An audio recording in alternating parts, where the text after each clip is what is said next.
ମିତାଚାର କହିଲେ ଯେତିକି ଦରକାର ସେତିକି ଆଚରଣ କରିବ, ତାଠାରୁ ଅଧିକ କରିବ ନାହିଁ କିମ୍ବା କମ୍ କରିବ ନାହିଁ। ତେବେ ଜଣେ ବ୍ୟକ୍ତି ଆଦର୍ଶବାଦୀ ବ୍ୟକ୍ତି ରୂପେ ପରିଗଣିତ ହୋଇପାରିବ। ଶ୍ରୀମଦ୍ ଭଗବତ ଗୀତାରେ ଭଗବାନ ଶ୍ରୀକୃଷ୍ଣ ଅର୍ଜୁନଙ୍କୁ ଉପଲକ୍ଷ୍ୟ କରି ସମଗ୍ର ମାନବ ସମାଜକୁ କହିଛନ୍ତି, ଯଦି ଜଣେ ଯୋଗୀ, ସାଧକ ବା ଉତ୍ତମ ପୁରୁଷ ହେବାକୁ ଚାହାନ୍ତି, ସେ ଏହିପରି ହେବା ଉଚିତ।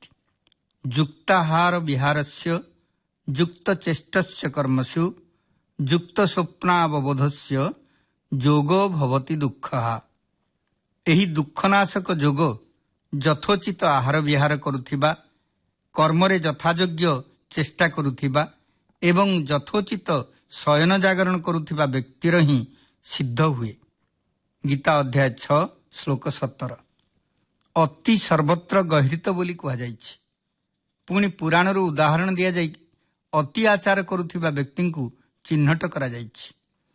ଅତି ଗର୍ବେ ହତାଲଙ୍କା ଅତି ମାନେ ଚ କୌରବାଃ ଅତି ଦାନେ ବଳିର୍ବଧଃ ଅତି ସର୍ବତ୍ର ଗହୀରିତ। ଅତି ଗର୍ବ କରୁଥିଲା ରାବଣ, ତେଣୁ ତାଙ୍କ ଲଙ୍କାପୁରୀର ପତନ ହେଲା। ଅତି ମାନିଥିଲା ଦୁର୍ଯ୍ୟୋଧନ, ତେଣୁ କୌରବକୂଳ ଧ୍ୱଂସ ହେଲା। ଅତି ଦାନ କରୁଥିଲେ ରାଜା ବଳି, ତେଣୁ ଭଗବାନ ତାଙ୍କୁ ପାତାଳକୁ ଚାପିଦେଲେ।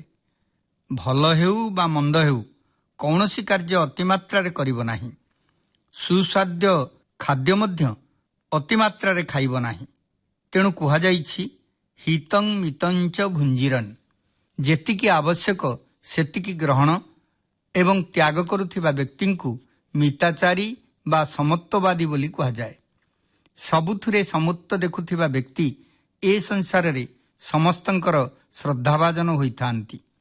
ସୁଖରେ ଅତିଶୟ ଉଲ୍ଲସିତ ହୋଇଯିବା ଏବଂ ଦୁଃଖରେ ଅତିଶୟ ଭାଙ୍ଗି ପଡ଼ିବା ମିତାଚାରୀର ଲକ୍ଷଣ ନୁହେଁ। ଫଗୁଣର ଉତ୍ତଳା ପବନ ମିତାଚାରୀର ମନକୁ ଉତ୍ତଳା କରିପାରେ ନାହିଁ ଏବଂ ଶ୍ରାବଣର ନିବିଡ଼ ଘନ ତା ମନକୁ ବିଧୁର କରିପାରେ ନାହିଁ। ପୌଷର ହାଡ଼ଭଙ୍ଗା ଶୀତ କିମ୍ବା ବୈଶାଖର ମୁଣ୍ଡଫଟା ଖରାକୁ ସେ ଖାତିର କରେ ନାହିଁ।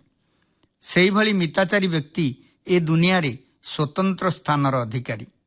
ଗୀତାରେ ସେହିଭଳି ବ୍ୟକ୍ତିଙ୍କୁ ସ୍ଥିତପ୍ରଜ୍ଞ ବୋଲି ବର୍ଣ୍ଣନା କରାଯାଇଛି। ସ୍ଥିତପ୍ରଜ୍ଞ ବ୍ୟକ୍ତି ମିତାଚାର ପଥରୁ ତିଳେ ହେଲେ ବିଚ୍ୟୁତ ହୁଅନ୍ତି ନାହିଁ। ସେମାନଙ୍କର ଆଚାର ବ୍ୟବହାର ବା ଆଚରଣ ଦେଖି ଅନ୍ୟମାନେ ମିତାଚାର ଶିଖନ୍ତି। ସମାଜରେ ଶୃଙ୍ଖଳା ସୃଷ୍ଟି ହୁଏ। ଗୋଟିଏ ଦୀପରୁ ଅନ୍ୟ ଦୀପ ଲାଗିଲା ଭଳି ବହୁ ମିତାଚାରୀ ବ୍ୟକ୍ତି ସୃଷ୍ଟି ହୁଅନ୍ତି। ଫଳରେ ସମାଜ ସୁସ୍ଥ ସୁନ୍ଦର ହୋଇ ଗଢ଼ି ଉଠେ। ଏହା ହିଁ ମିତାଚାରର ମହତ୍ତ୍ୱ।